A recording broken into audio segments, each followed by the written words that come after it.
Good morning class. Example number 6 से आज start करते हैं। क्या है? A person buys a television paying rupees 5,000 in cash and promising to pay rupees 200 at the end of every month for the next 4 years. If the money is worth 12% per annum converted monthly, what is the cash price of the television? एक person ने television खरीदा 5,000 payment देके, जो बाकी बचते हैं उसकी क्या कर ली? मंथली इंस्टॉलमेंट कर ली। कितने की? 200 की। मतलब आर क्या हो गया? 200 हो गया आपके पास, मंथली है। और एन क्या है आपके पास? 4 ईयर्स मंथली में चल रहे तो 12 से मल्टीप्लाई हो जाएगा। कितना रहेगा आपके पास? 48। रेट ऑफ इंटरेस्ट कितना आपके पास? 12%, क्योंकि मंथली है तो 12 से डिवाइड हो जाएगा, तो क्या आ जाएगा आपके पास? 1%। यही आ जाएगा। उसके बाद क्या करेंगे हम? आई की वैल्यू निकालेंगे। आई की वैल्यू क्या होगी? आर अपॉन 100, यानी कि 1/100। क्या आ जाएगा आपके पास? 0.01। क्योंकि हम इंस्टॉलमेंट में बाय कर रहे हैं तो केस कौन सा है? प्रेजेंट वैल्यू का, तो उसी का फॉर्मूला लगेगा। तो it means according to question हमें क्या निकालना है? पी निकालना है। और इसका फॉर्मूला क्या होता है? 1 - 1 + I raised to power -n upon I। यही है। आप वैल्यूज रखिए। तो 200 × 1 - 1 + I, that means 1.01 raised to power -48 upon क्या हो जाएगा? 0.01। अब आपको करना क्या है? अगेन इसको एक्सलेट करना है, लॉग एंटी लॉग लेके इसकी वैल्यू निकालनी है, वापस यहीं पे पुट करके कैलकुलेट करके आपको पी निकालना है। चलिए देखते हैं इसकी वैल्यू कैसे निकालें।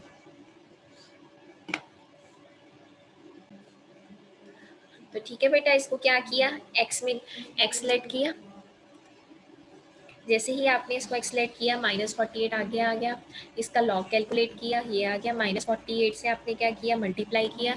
ये वैल्यू क्या है? 1 से छोटी है और नेगेटिव एंटी लॉग नहीं कैलकुलेट हो सकता, तो ऐड एंड सब्ट्रैक्ट 1 किया। 1 में से इसको माइनस करके इसको पॉजिटिव बनाया। -1 को क्या ले लिया? 1 बाहर ले लिया।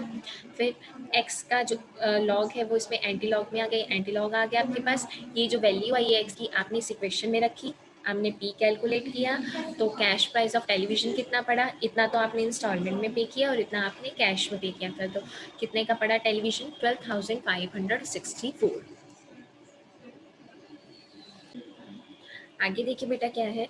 A man purchases a house for rupees 7 lakh and makes a down payment of rupees 1,50,000. He promises to repay the balance in 25 years by monthly installments at 9% per annum compounded annually. Monthly. देखो, एक man ने 7 लाख का घर खरीदा, 1.5 लाख रुपए on the spot दे दिए। इसका मतलब जो बाकी 5,50,000 बचे उसकी क्या कर ली उसने? इंस्टॉलमेंट्स कर ली। इंस्टॉलमेंट्स वाला केस मतलब प्रेजेंट वैल्यू वाला केस हो गया। ठीक है बेटा, मंथली इंस्टॉलमेंट की उसने। चलो, अब ये क्या है? टोटल अमाउंट पे करना है आपने इंस्टॉलमेंट्स में, लेकिन इंस्टॉलमेंट पता लगानी है कितनी है। चलो देखते हैं कितनी है। एन कितना आपके पास? 25 है, क्योंकि आप मंथली पे करें तो 25 × 12 करेंगे 300 आ गया। रेट ऑफ इंटरेस्ट कितना है? 9%, क्योंकि मंथली है तो कैलकुलेट करेंगे। 9/12 आ गया, मतलब 3/4 आ गया आपके पास। आई क्या आ जाएगा? 3/400 आ जाएगा। सॉल्व करके क्या है? 0.0075।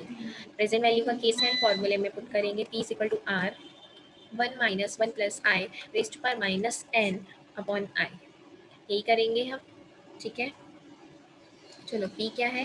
5,50,000।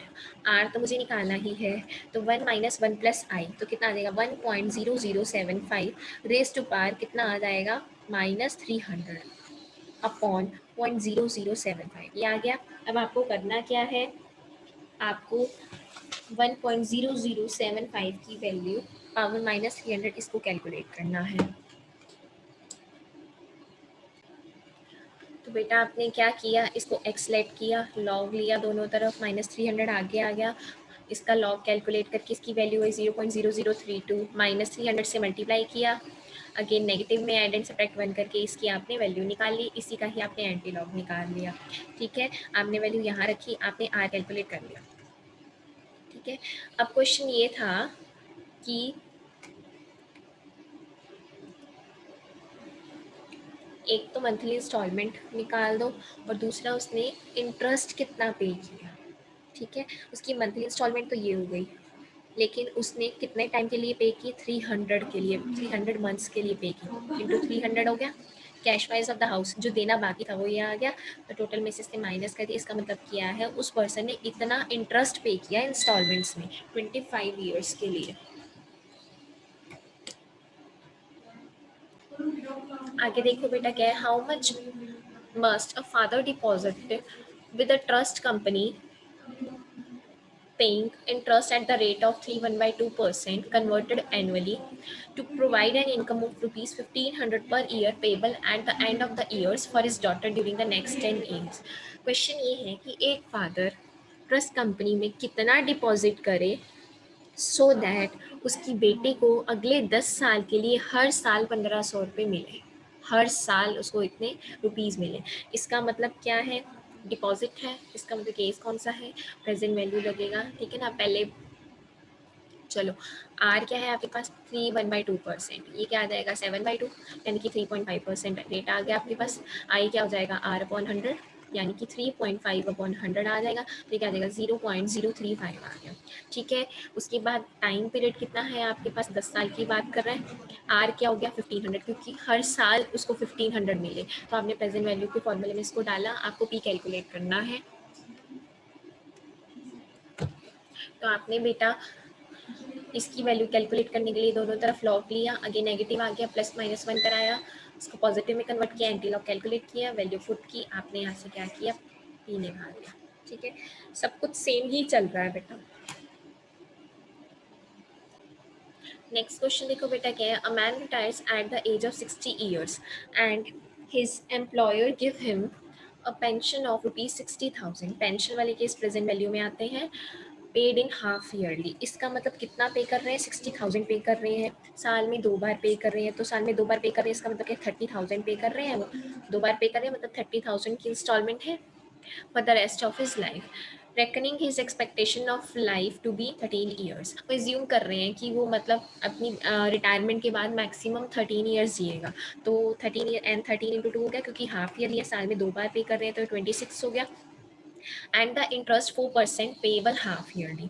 आर क्या है आपके पास 4%, यानी कि 2% हो जाएगा, आई क्या हो जाएगा आर अपॉन 100 यानी कि 2/100 क्या आ गया 0.02। अब पूछा क्या है, what single sum is equivalent to his pension, मतलब इन सब के हिसाब से आप पी कैलकुलेट कर दो, मतलब वो पी वो होगा कि अगर इकट्ठा दे दो या उसको 13 साल के लिए साल में 2 बार दे दो, तो वो एक ही बात रहेगी। आपने ये वैल्यूज रखी है यहाँ पे,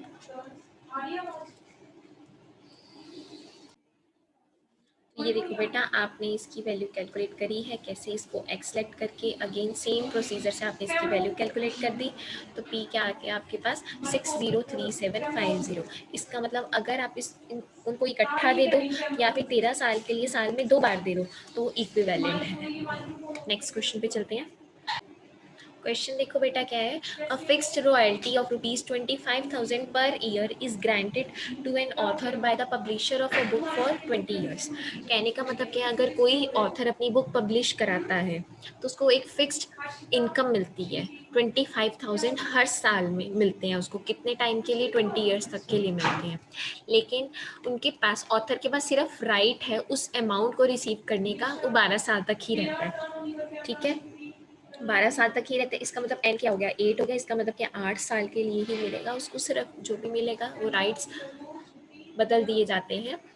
find to the nearest rupee the price at which it is sold, assuming money is worth 12% per annum compounded annually। चलो आर क्या हो गया देखो 25,000 हो गया, ठीक है। उसके बाद क्या हुआ, रेट ऑफ इंटरेस्ट क्या है आपके पास 12%, आई क्या हो जाएगा आपके पास 12/100 हो जाएगा। प्रेजेंट वैल्यू का फॉर्मूला लगाया, आर की वैल्यू रखी, एन रखा आपने, आई रखा, तो आपने क्या करना है दोबारा से वैल्यू कैलकुलेट करनी है। तो बेटा आपने इसको एक्स लिया, अगेन सेम स्टेप सॉल्व करते हुए आपने इसकी वैल्यू निकाल दी, आपने पी वाले फॉर्मूले में इसकी वैल्यू रखी, कैलकुलेट किया, तो आपके पास ये क्या आ गया, the author sold the rights for इतने, उसने आगे अपनी बुक्स का किसी को भी परमिशन दे दी, कितने रुपए में 1,24,233 रुपीज़। ठीक है बेटा ये क्वेश्चन यहीं खत्म होता है, नेक्स्ट क्वेश्चन हम नेक्स्ट लेक्चर में करेंगे।